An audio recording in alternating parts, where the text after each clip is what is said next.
Hello, BookTube. I have a mail haul for you. Not used books. I realize that we've been doing a lot of used book talk in the last few videos, but new books. If that's not too boring for you. It's not a big mail haul. It's small, and it ends with a box. I thought we'd see what we have, just so we don't fall out of the habit completely of new books. So what is this first one? Oh, okay, all right. This first one is a cause for happiness on this channel now. Not unhappiness, but happiness. We are happy now when this happens. We are not unhappy when we get a slim volume of poetry. Our very first item out of the gate is a slim volume of poetry. This is Devin Johnston, and it is Mosses and Lichens. Isn't that lovely? Look at that. Tiny little thing. Take you 15 minutes to read. And with the pub sheet here, we'll see. Let's see. What does it mean to grow slowly? What collects? What corrodes? Devin Johnston's Aesopic collection, that's Aesop's Fables, Aesopic collection, Mosses and Lichens, charts the subtle transformation of the sedentary, a beach, a relationship, a song. You could go on and say a book reviewer. Following the success of his previous collection, Traveler, Johnston is once again using his control and precision to depict a mood, a feeling, a color. Born in 1970,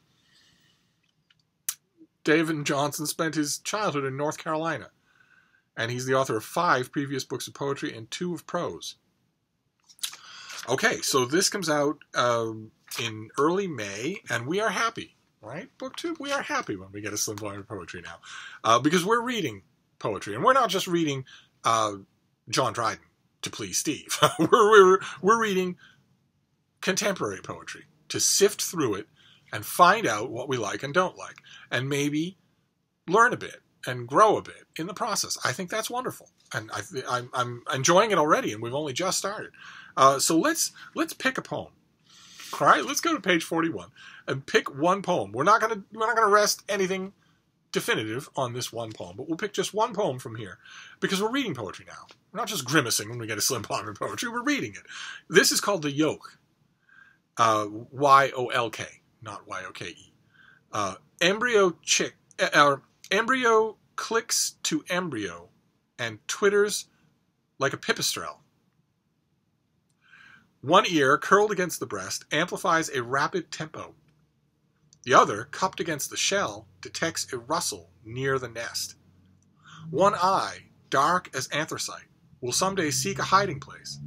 The other, dimly sensing light, will watch for predators on high. The brain separates into hemispheres of earth and sky. Okay. Well, that rhymes, first of all. that was a bit of a surprise. Okay, so what are we...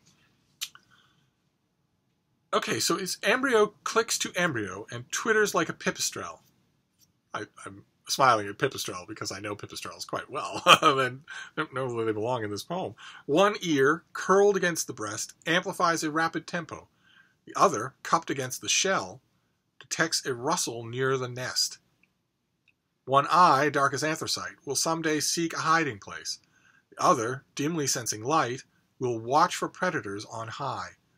The brain separates into hemispheres of earth and sky. Okay, that's kind of good, right?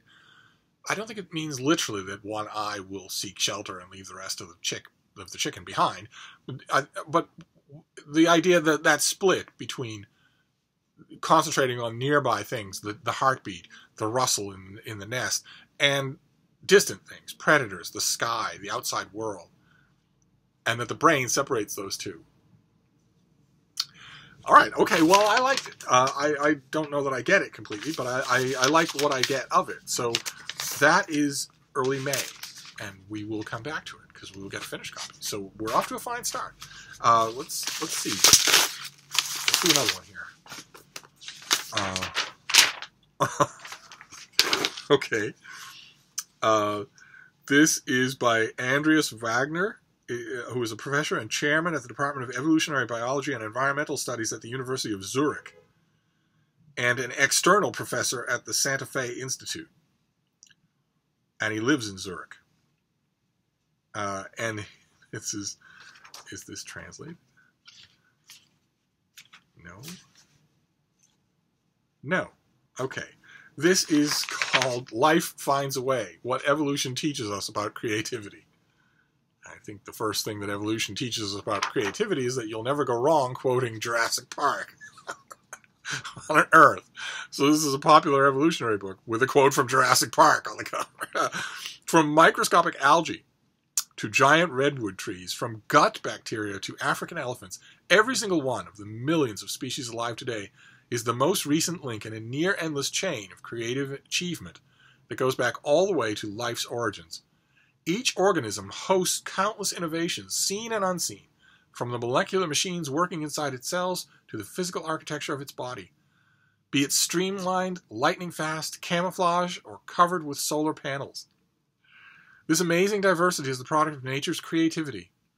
As a biologist, the author reveals in this book, it turns out that a creativity in nature and culture follow similar fundamental principles. Wagner shows that one reason for this symmetry is that difficult problems, how to create a regular diamond lattice, an efficient predator, or a complex work of art, share a fundamental property. They have myriad solutions, many of them poor, some a bit better, a few that are really good, and a rare number that are superb. We can think of these solutions as forming a rugged mountain landscape where poor solutions correspond to low foothills and the best solutions form the highest peaks. Such landscapes are called adaptive landscapes, and although they originated in 20th century biology, their importance goes far beyond. As the author argues, they are key to understanding creative processes from chemistry to culture. Okay, seems a bit much to take on in a book this big, but it certainly is interesting. So this comes out in mid-June. Good Lord, that's a long time from now. All right, so Life Finds a Way. So we'll move on. Only got 2 more to go. Let's see. Oh, great. Oh, fantastic. Fantastic. Okay, this won't have a pub sheet. No, okay. I got the next book, the second book in this series, and started reading it, and kind of liked what I was reading, but realized right away that I really needed the first book, so I requested it. This is by Alexandra Bracken, and it is The Dreadful Tale of Prosper Redding. Isn't that a lovely thing? Isn't that? And the publicist was kind enough to send along the first book, and I'm going to read this obviously before I read the second one. But I'm curious to know if any of you have read this. Quite a few of you, I'm sure, read a lot more YA than I do, and if anybody out there has read this, I'd love to know what you thought of it, what you made of it, what I can expect. I'll take care of this week because I want to get to the sequel, and then we'll get the box. We'll do the box, and then we'll be done with the mail haul. We won't have a 40-minute video. Let's see what we have here. Boxes are good. They almost certainly mean finished copies. Oh, yes indeed. Yes indeed. Yes indeed. Oh no, I don't have a pub sheet. How can that be? Publicist sent me an invoice, but not a pub sheet. God help us. What's this world coming to? Well, anyway, this is by Monica Kim, and it is The Interrogation Rooms of the Korean War. And I like the sound of it a lot. I think this could be really good. Let me see what I can do here. We'll do this. We'll try and do this professionally. If you want this done right, you have to go to SFF 180. But we'll try it anyway here. Traditional histories of the Korean War have long focused on violations of the 38th parallel, the line drawn by Americans and Soviet officials in 1945, dividing the Korean peninsula. But the Interrogation Rooms of the Korean War presents an entirely new narrative, shifting the perspective from the boundaries of the battlefield to inside the interrogation room.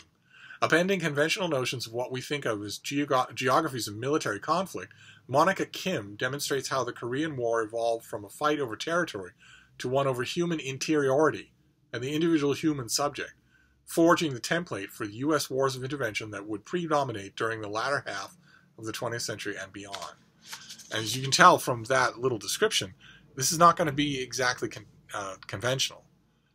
And that's great. I'm always encouraging of history books that try a new tack, something different than from Princeton University Press, something different from a 350-page history of the Korean War, or even it sounds like it'll be different even from a conventional history of Korean War prisoners of war.